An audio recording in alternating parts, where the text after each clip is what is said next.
기자들의 인터뷰에서의 발언에 관해서 살펴보도록 하겠습니다.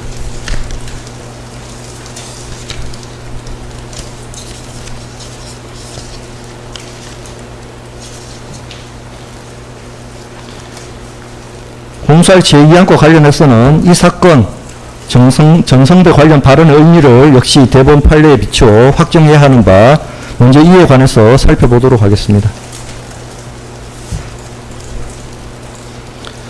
피고인은 무속과 관련됐다는 취지의 의혹이 있던 상황에서 세계일보 보도가 나오면서 의혹의 핵심으로 대두된 정성배에 대하여 적극적으로 해명하는 과정에서 이 사건 정성배 관련 발언을 하였습니다. 특별검사가 공소장에서 피고인이 자신의 행위에 관하여 허위의 사실을 공표하였다고 특정한 이 사건 정성배 관련 발언은 1번 첫 번째로 선거 과정에서 당 관계자로부터 정성배를 소개받아 인사한 적이 없다는 부분과 2번 두 번째 배우자 김건희와 함께 정성배를 만난 사실이 없다는 부분으로 구성되어 있습니다.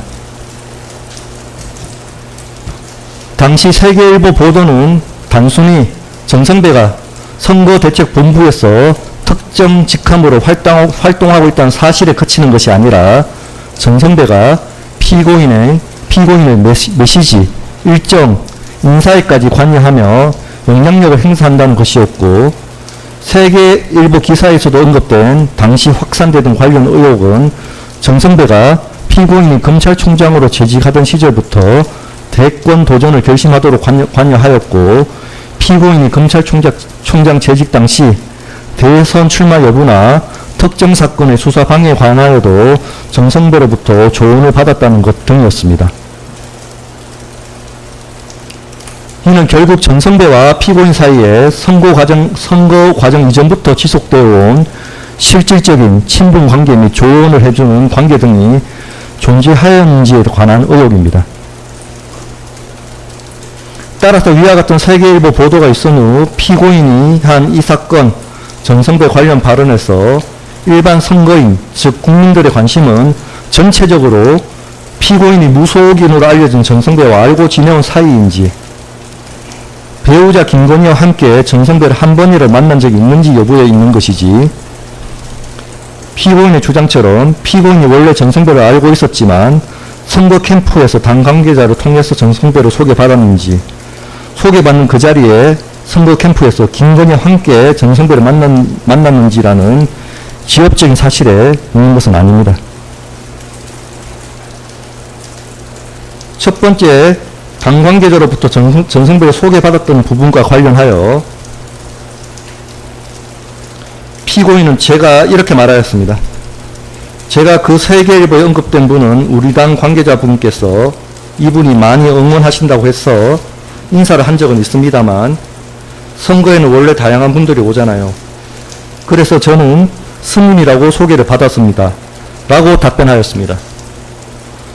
이는 정성배와의 만남의 계기 및 시점에 관한 것으로 그 문헌과 발언의 흐름에 비춰볼 때 단순히 선거 과정에서 누구를 통해 인사를 나누었는지에 관한 지엽적인 사실 진술에 그치는 것이 아니라 당 관계자의 소개가 피고인과 정성배의 유일한 접점으로 표현한 것으로 정성배와의 관계는 이번 선거 과정에서 당 관계자를 통하여 비로소 그것도 이례적인 인사 정도로 시작된 것일 뿐 그 이전부터 지속되어 온 친분 관계는 없다는 의미로 해석이 됩니다. 특히 선거에서 원래 다양한 분들이 오잖아요 라는 부분까지 연결하여 보면 정성배를 선거 캠프나 행사에 흔히 드나드는 여러 지지자나 방문객 중 한 사람으로 표현한 것으로 그 만남의 계기가 특별하거나 개인적인 친분에 의한 것이 아니라 선거철에 통상적으로 있을 수 있는 우연하고 피상적인 만남에 불과하다는 인상을 강화합니다. 따라서 일반 선거인, 국민으로서는 피고인과 정성배 사이에 선거 과정에서 소개받기 전부터의 선거 과정에서 소개받기 전부터의 친분 관계는 없었다는 의미로 자연스럽게 받아들이게 됩니다.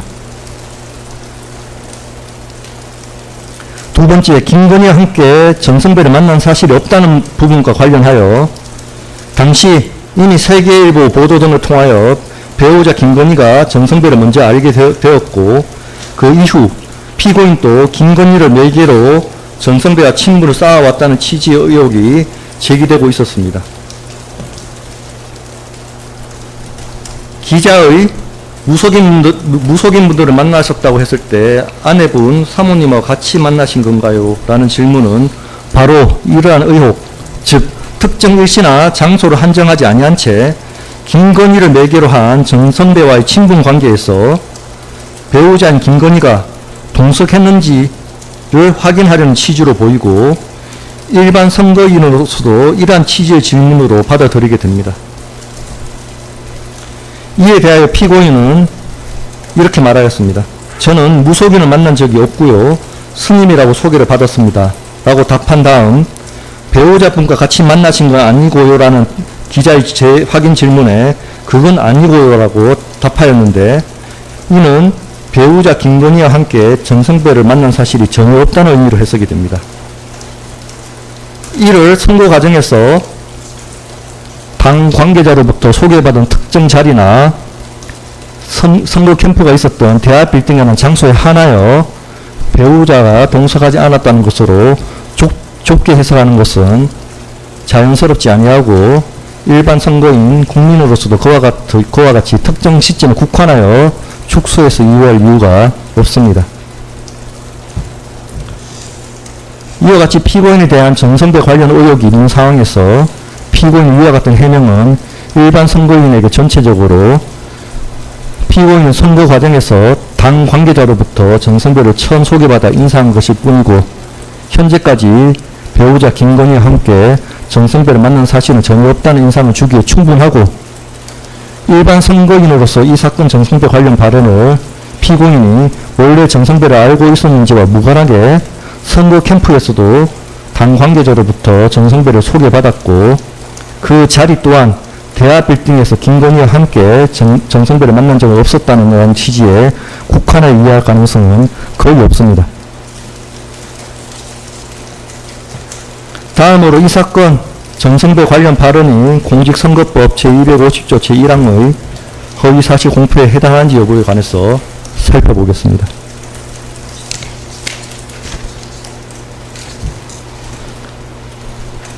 피고인은 이 사건 정성배 관련 발언이 자신의 인식에 관한 발언에 불과하여 허위사실 공표에 해당하지 않는다는 취지로 주장합니다. 특별검사가 기소한 이 사건 정성배 관련 발언은 정성배를 무속인으로서 알고 있었는지에 관한 피고인의 인식을 말하는 것이 아니라 정성배를 소개받은 경위 배우자와 함께 만난 사실 유무라는 피고인 자신의 구체적인 과거 행적의 전부를 단정하는 진술입니다. 이는 검증 가능한 객관적인 사실에 관한 것으로서 피고인 자신의 과거 구체적 행적에 관한 진술이지 추상적인 의견 표명이나 순수한 주관적 인식을 밝히는 것에 그치는 것이 아닙니다.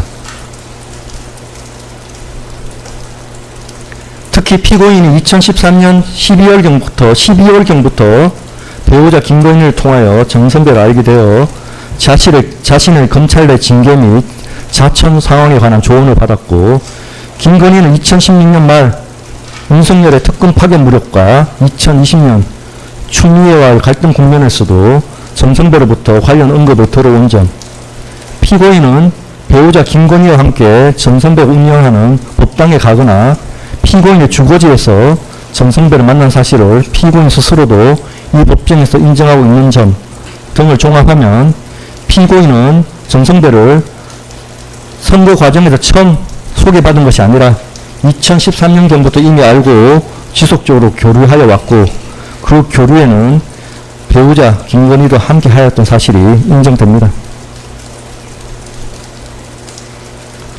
정성배가 운영하는 일광사는 일반인이 통상 생각하는 정식 사찰의 모습이 아닌 단독 주택 2층에 위치하고 있고 정성배는 배우자가 있는 사람이며 부처님 상이 아니라 자신의 돌아가신 어머니의 상을 모신 방에서 방문객에게 돈을 받고 점을 봐주었습니다.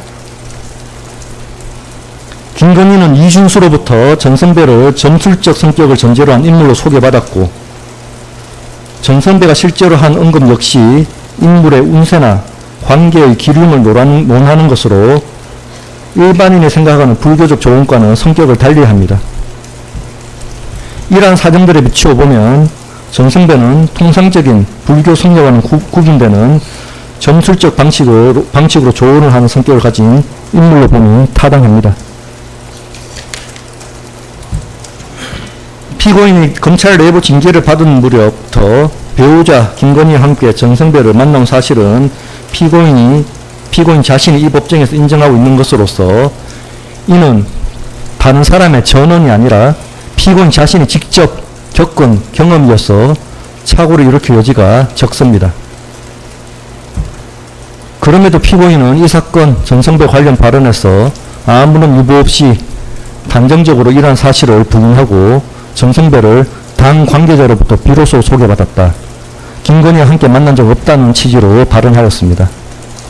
더구나 무속 논란이 지지율에 영향을 미칠 수 있는 국면에서 해명으로 이루어진 발언이란 점에 비춰보면 피고인은 발언 당시 그 내용이 객관적 사실과 다르다는 것을 인식하고 있었다고 보니 타당합니다. 따라서 피고인에게 허위사실 공표에 관한 고의도 인정됩니다.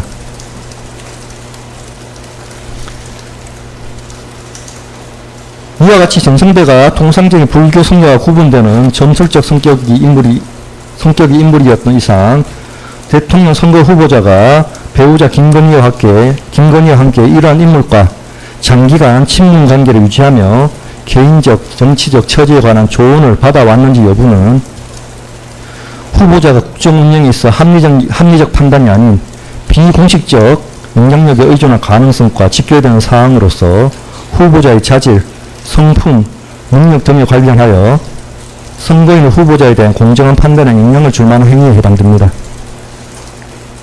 그렇다면 이 사건 전선배 관련 발언은 공직선거법 제250조 제1항이 규정한 허위사실 공표죄에 해당됩니다. 이에 대해서 피고인과 변호인은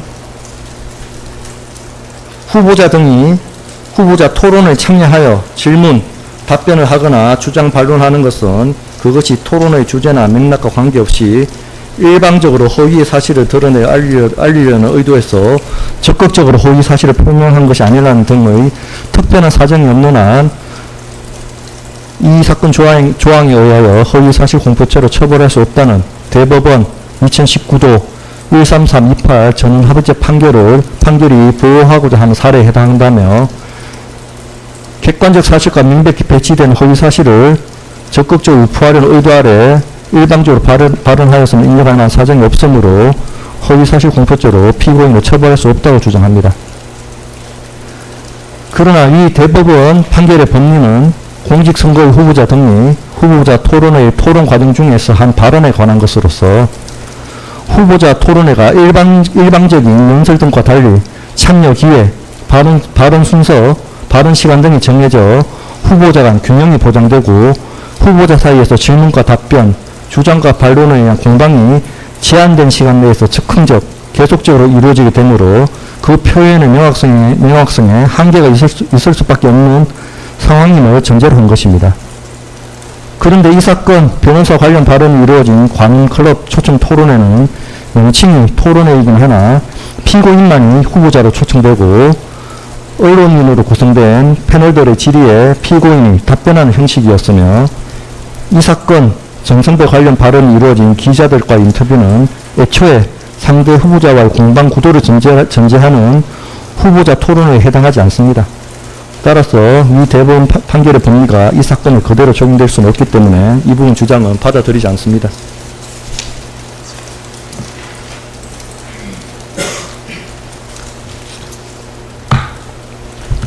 따라서 공사실 모두 유죄가 인정되고 양형에 관해 살펴보겠습니다.